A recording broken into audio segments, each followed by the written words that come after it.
So this is another application of the derivative. So we have here the time rate. So kapag sinabi nating time rates yung isang problem, yung quantities or variables na andun sa problem is nag-change with respect to time. So halimbawa, meron tayong conical tank wherein yung tubig is poured into it, and then tinatanong sa atin, how fast is the water level rising? So, kumbaga, 'di ba, habang fini-fill natin 'to, tataas yung tubig habang tumatagal, syempre mapupuno siya. So, 'yun yung mga example ng time rates or rate of change na involved. So, sa mga ganitong problem, ang kailangan nyo is ma-visualize yung problem. Maunawaan muna yung problem. So, kung kinakailangan, dapat meron kayong i-draw na figure. So, let us try to solve this problem. So, basahin ko muna yung problem. Water is poured into a conical tank 6 meters across the top. So, meaning, yung pag sinabing 6 meter across the top, yun yung diameter niya, which is radius is equal to half of the diameter, therefore 3 meters. And then, yung height niya will be 8 meters. So, 8 meters from the top up to bottom at the rate of 10 cubic per minute. So, ano ba yung given na to? So, ito yung rate nung pag-pour ng water dun sa conical tank. Then, ang tanong, how fast is the water level rising when the water in the tank is 5 meters deep? So, ang gagawin lang natin, dapat ma-identify natin kung ano ba yung mga given dun sa problem. So, identify first the given. So, we have the radius equal to 3 meters and height na 8 meters. So, ano naman yung given sa atin na 10 cubic per minute? So, di ba itong numerator, itong unit natin sa numerator is volume. Then, ano ba to? Per minute, per time. So, yung rate of change ng volume with respect to time. Therefore, dV over dt is equal to 10 cubic per minute. So, ang pinapahanap, how fast is the water level rising? So, ibig sabihin, gaano kabilis tumataas yung height ng tubig. So, importante na yung reference, kung saan ka magre-reference, So, susukatin mo syempre yung pagtaas ng tubig simula sa baba, papunta doon sa water level. So, we have the variable h. So, gaano kabilis tumaas yung height ng tubig with respect to time. So, therefore, yung variable natin is the change in height with respect to time. So, paano natin gagawin yung solution? So, ang mangyayari, kinakailangan magkaroon ka ng equations wherein makaka-develop ka ng relationship between dun sa mga variables natin. So, dito, since involved si volume natin, therefore, we can use the volume of a cone. So, ano nga ba yung volume ng cone? So, we have V is equal to 1/3 pi r squared height. So, paki-review na lang yung mga formula ng solid sa geometry and then area. So, we have the volume and then radius and then height. So, kapag once na dinifferentiate natin to, yung volume with respect to time, so meron tayo ditong dalawang variable sa right side, which is mahihirapan ka dahil, di ba, kunyari, dinerive din natin to with respect to time, so magiging dr over dt, magkakaroon tayo ng variable na ganito, and then dh over dt. So, dito, wala tayong given na rate of change ng radius natin with respect to time. Ang meron lang tayo is yung concern natin is mahanap yung change ng height with respect to time. So, therefore, wala tayong concern dito kay radius. So, anong gagawin natin? Dapat ang goal natin, naka-in terms lang siya ng isang variable pag nag-derive tayo. So, ang gagawin, hahanap pa tayo ng kung paano natin mai-express si radius in terms ni height. So, paano nga ba? Saan manggagaling yung relationship ni R and H? So, kapag dito, balik tayo dito sa figure, pag nag-cut ako ng section dito, dun sa gitna, so, ang lalabas, magiging 2D na lang So, dun sa pag nag-cut ako ng section, so, makakabuo ako ng triangle, wherein itong top ng triangle natin is 6 meters. Then, yung height pa rin niya is 8 meters. Then, asan yung magiging H and R natin? Halimbawa, hinati ko siya dito. Therefore, nakabuo ako ng dalawang triangle wherein siya ay right triangle. So, asan na yung R and H natin na variable? So, kapag andito na, di ba, yung water level, ito na yung radius natin. And then, ito naman yung corresponding height niya. So, therefore, anong gagawin dito? Similar triangles. So, we have, so, gawin ko na lang din, kalahati na lang din dito. Ito na lang yung ikunin kong value. So, 3 meters. So, lang tayo ng similar triangles, di ba? So, meron tayong 3 meters dito is to 8, and then, sige, paghiwalayin ko, similar triangles. So, makakonsider natin similar triangles sila kapag same yung mga angle nila, di ba? Nung triangle. So, same lang yung buka dito. Same, and then right dito. So, let's say, theta to. Pero, no need naman nang i-determine si value ng theta. So, pwede na tayong mag-similar triangle. Wherein, yung, kunwari, 3 is to 8 is equal to R raised to H. So, pwede rin naman kung nauna nyo si 8 is to 3, o di unahin nyo din yung height dito. H is to R. So, same lang ang kalalabasan niyan. So, basta pag ratio and proportion ka, dapat magkatugma. So, inuna mo yung, kumbaga yung parang base dito na 3 is to the height na 8. Therefore, dito din yung base na 3 na R is to H. So, we have the relationship of R in terms ni H is 3H over 8. So, sama ko na siya dito sa given. So, na-solve natin, R is equal to 3H over 8. So, now, pwede na tayong i-express. I-rewrite ko tong original equation natin, formula, in terms na lang ni H. So, palitan ko na si R. So, V is equal to 1/3 pi CR is 3H over 8 squared H. So, we have V is equal to, so, pag pinerform ko yung square dito, magiging siyang 9 divide 1/3 times 9 is 3, divide 8 is 3 over 8 squared pala. 8 may square din dito. So, 64. 3 over 64 pi, 3 pi over 64, and then H cube. So, pwede na tayong mag-differentiate dito.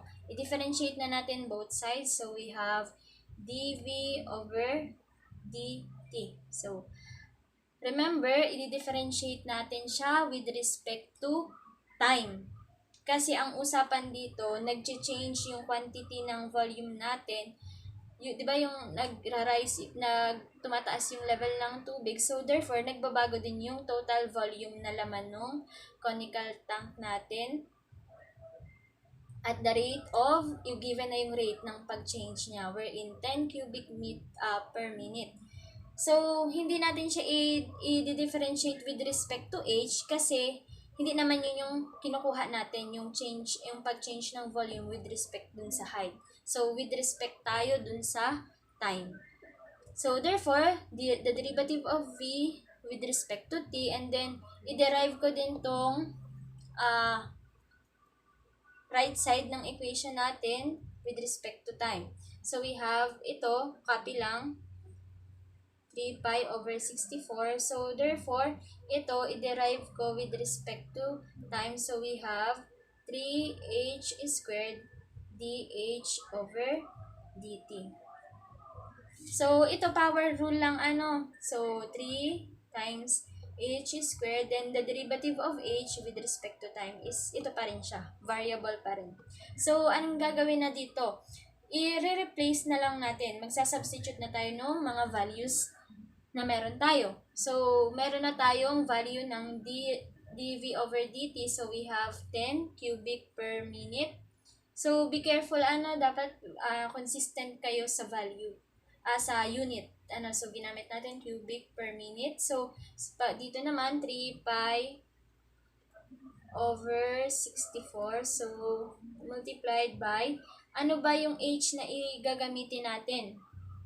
So, si h is yung given dito na 5 meters deep. Kasi, di ba, ang condition niya, aalamin natin yung how fast is the water level rising when the water is 5 meters deep. So, saka mo gagamitin yung given na h equal to 5. So, ganun kasi. So, kasi, di ba, dun sa, depende sa height niya, kung gaano din kabilis yung pagtaas ng tubig. Kasi, di ba, punta na dito, di ba, papalaki kasi yung area nung conical tank dito. Papalaki yung radius niya. So, mas mabagal yung pagtaas ng tubig padating na dito sa taas. So, kaya iba-iba yung magiging rate of change ng height natin with respect to time. Kaya importanteng may specify kang at what level, at what specific value. So, we have h equal to 5. So, we have h squared, so 5 squared, then dh over dt, ito na yung hinahanap natin. So, now, kompleto na yung values natin. Ito na lang yung unknown. Therefore, we can get the value of dh over dt. So, we have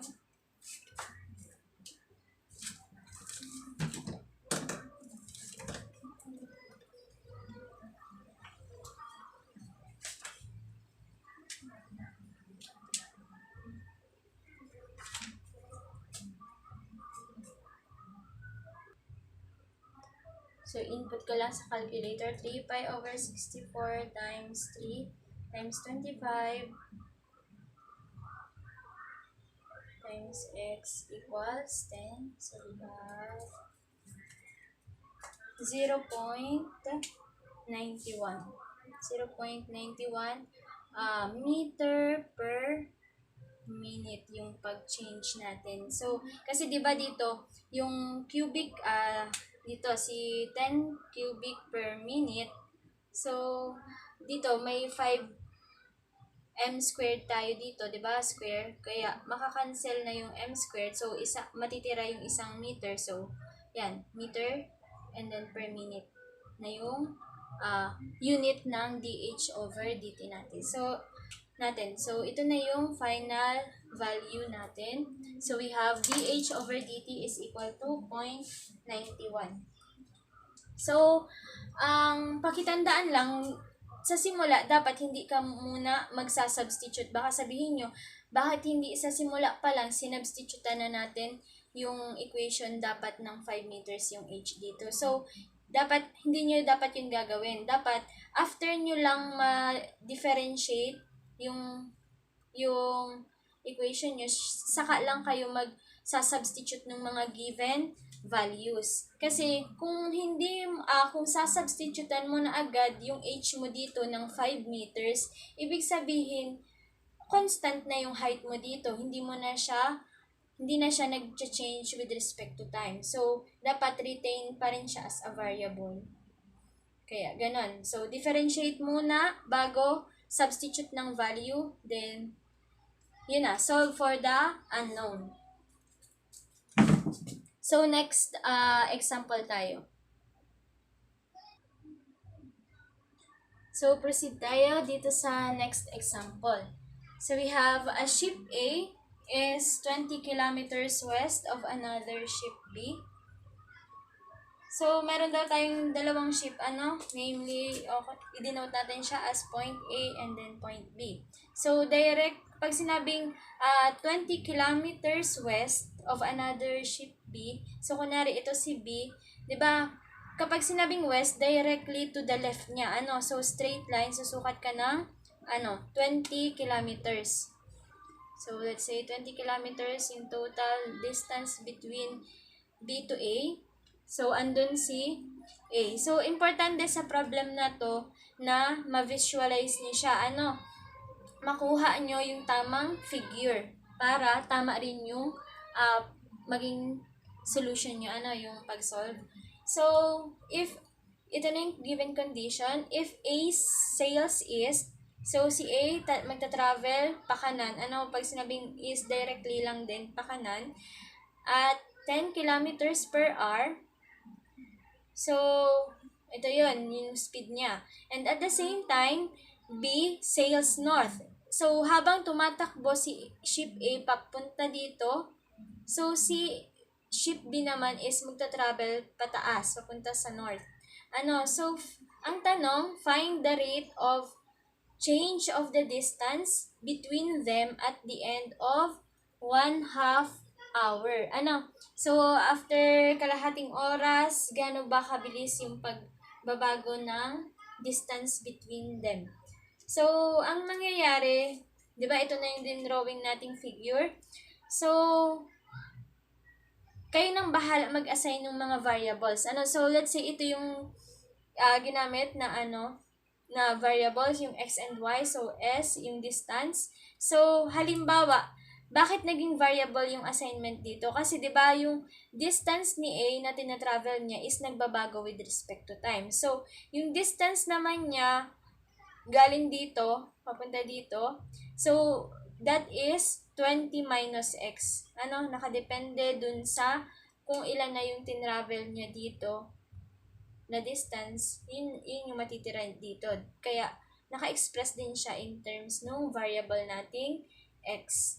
Then, another one, si B naman, let's say, habang nagtumatakbo si A, at the same time tatakbo si B. So, another variable siya dahil hindi naman pareho yung speed nila, 'di ba? So, let's say nag-travel siya ng isang oras, kung ang matatravel na distance ni A is 10 pa lang, compared naman kay B, ang matatravel niya is 30 kilometers. So, therefore, dapat another variable yung i-assign mo dito. Hindi siya kaparehong x.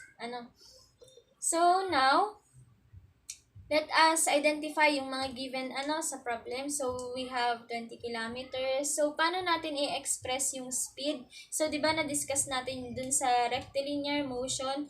So, yung speed natin is the first derivative, di ba? So, we have, so, kung ito ang speed ni ship A, so, therefore, yung change in x with respect to time pala is the speed of ship A. Therefore, that is equal to 10 kilometers per hour.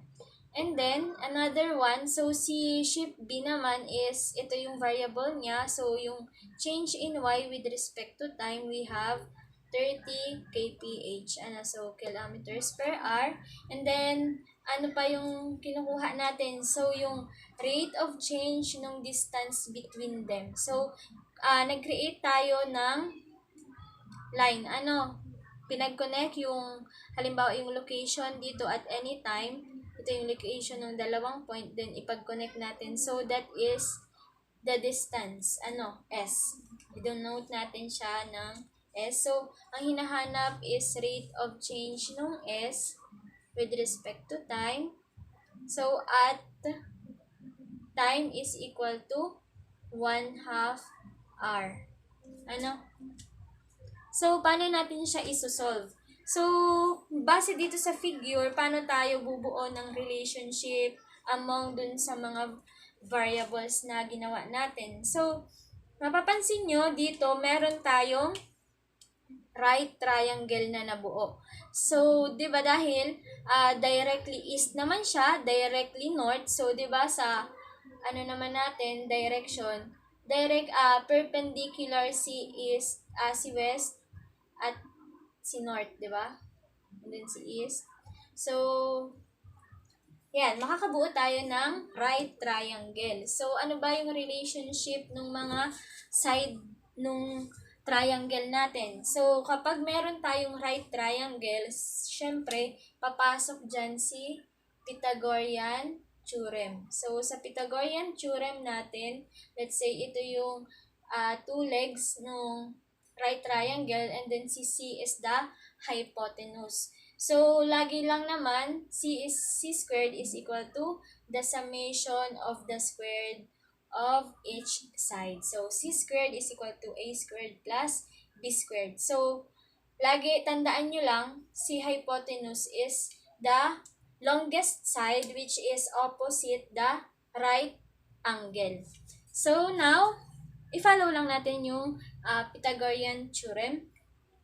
So, we have, ano ba yung C or the hypotenuse?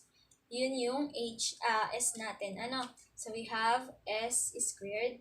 This is equal to, so, yung A natin is the first side, ito, which is 20 minus X squared. So, plus, si B naman is, si B is our Y. So, Y squared. We have Y squared. So, dito, pansinin ninyo, kapag dinifferentiate natin siya, both sides, so ito, ang magiging resulta niya, ds over dt, ano? So, pwede kasi ito yung hinahanap natin. And then, kapag nagkaroon din tayo ng, nag-differentiate tayo dito sa right side, magkakaroon tayo ng derivative ng x with respect to time. So, meron tayong given. So, pwede kahit hindi na siya palitan. So, ganun din si y. Diba si y, magkakaroon na tayo ng dy over dt. So, no need nating i-express in terms ng one variable only. Pwede na natin direktang i-perform yung differentiation. Ano? So, compared dun sa naunang problem, kinailangan natin i-express into one variable kasi nga, hindi naman natin concern yung pag-change nung r with respect to time kanina. So, ngayon naman, parehong nag-change yung x and y and then given yung values nila. So, we can get the values. Ano? So, try natin isolve. So, differentiating both sides. So, we have 2s ds over dt. So, ang in-apply lang dito, ano? Differentiate both side with respect to time. So, sige, lagay ko na ds squared over, and then the derivative nito, 20 minus x squared plus y squared, ano, with respect to time din. So, perform natin. So, we have 2s ds over dt equals the derivative nitong first term. So, we have 2 times 20 minus x raised to 1 na lang to, ano, kasi minus 1. Then, kunin natin yung derivative pa nung nasa loob. So, we have negative dx over dt. Diba kasi negative to? So, the derivative naman ng 20 is 0. And then, we have here the derivative of y squared. So, we have 2y, then dy over dt. So, now, simplify natin. So, we have 2s ds over dt equals, ilan na to? Negative 2 times 20 minus x dx over dt. So, wala din pala, hindi, kahit di na natin simplify. So, dito, pwede na pala tayong mag-substitute ng values. So, meron na ba tayong value ng s? And then x, and then y? So, wala pa ano. Saan manggagaling yung values ng S, ng X, and ng Y natin?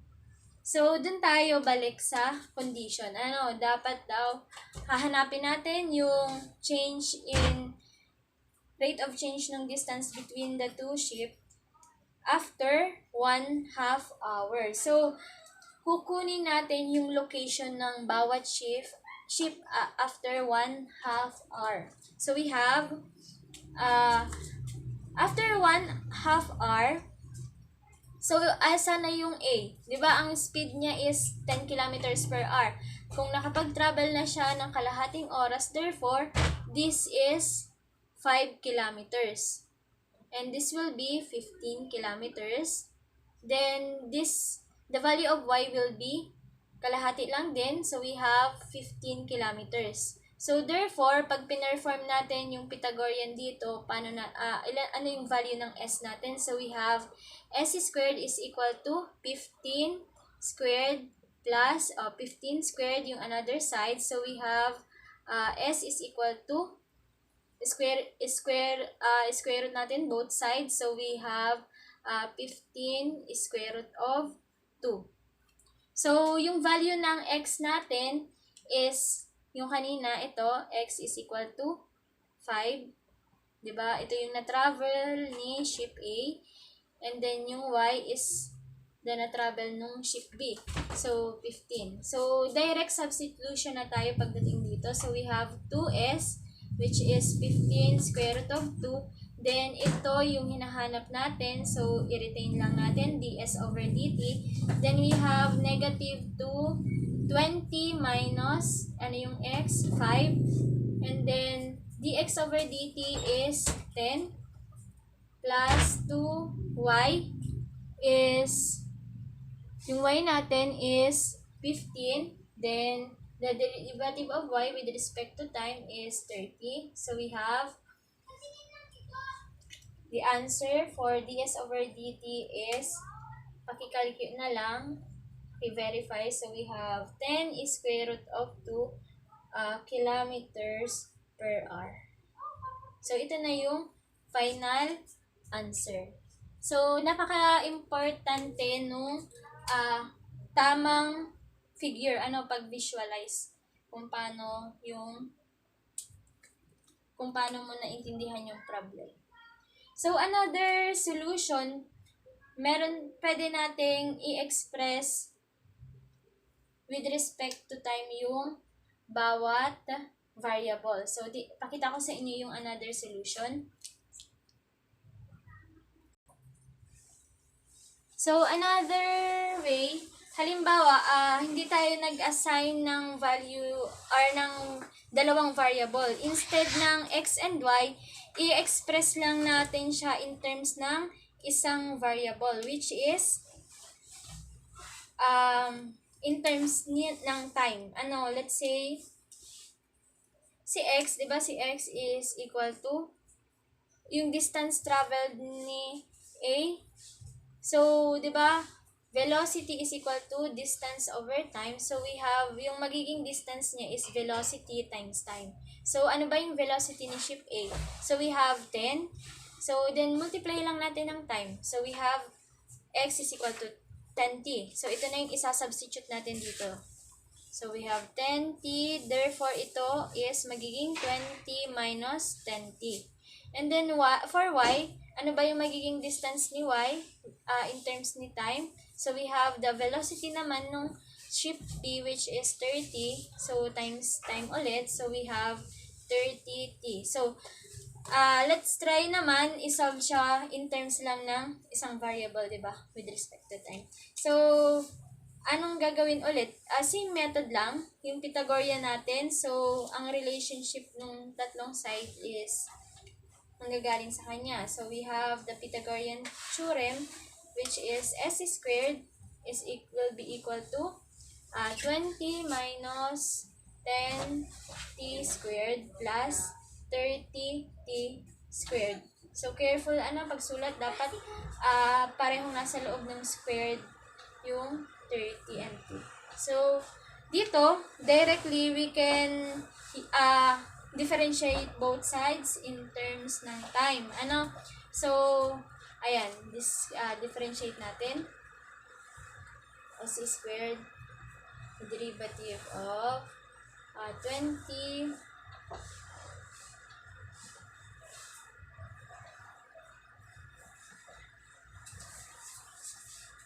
So, ito, kunin natin. So, 2s ds over dt. So, dito naman, first term, kunin natin yung derivative. So, we have 2 multiplied by 20 minus 10t. So, raised to 1 na lang siya. And then, ano yung derivative ng nasa loob? Negative 10. So, dito, hindi nawala na yung dx over dt natin, di ba? Kasi na-express na siya in terms ng time. So, therefore, pag dinerive natin yung nasa loob, magiging na siyang the derivative of t with respect to t, which is equal to 1. Kaya, wala ka nang makikitang variable dito. So, yan na. Plus, ito naman, kunin natin yung derivative ng 30t squared. So, we have 2 times 30 t times derivative ng nasa loob, which is 30. So, therefore, we have simplify lang.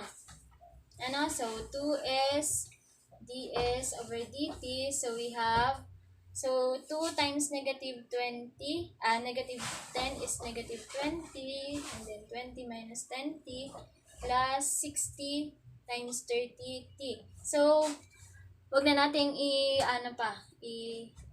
i-simplify. So, let us substitute the values na. So, now, we don't have the value of s pa, and then yung t is given na. What is the value of t? That is 1/2 hour.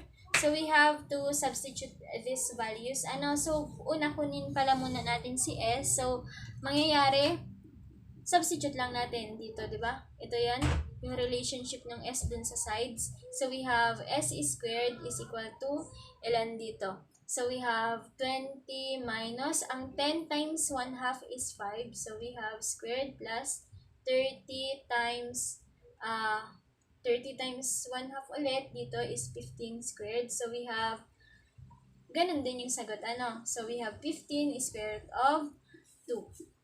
Yung value ng s. So, therefore, substitute na natin. 15 square root of 2 ds over dt is equal to negative 20 times 20 minus 10 times 1/2 is 5. So, plus 60, 30 times 1/2 is 15. So, ds over dt would be the same answer yung makukuha natin. 10 square root of 2 kilometers per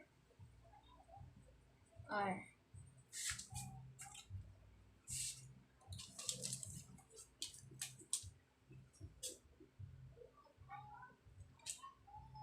So, ganun lang naman yung concept niya, So, diskarte nyo din kung ganito, kung in terms lang ng isang variable or dalawa. Basta alam nyo yung magiging values nila, Halimbawa, kung 2 unknowns, 2 equations yung i-develop, kung hahanapin nyo yung relationship between the two variables. So, ganun lang yung diskarte. So, wag lang kayo malilito dun sa mga pag-derive nito, So, dito, yan. So, yun lang. Thank you.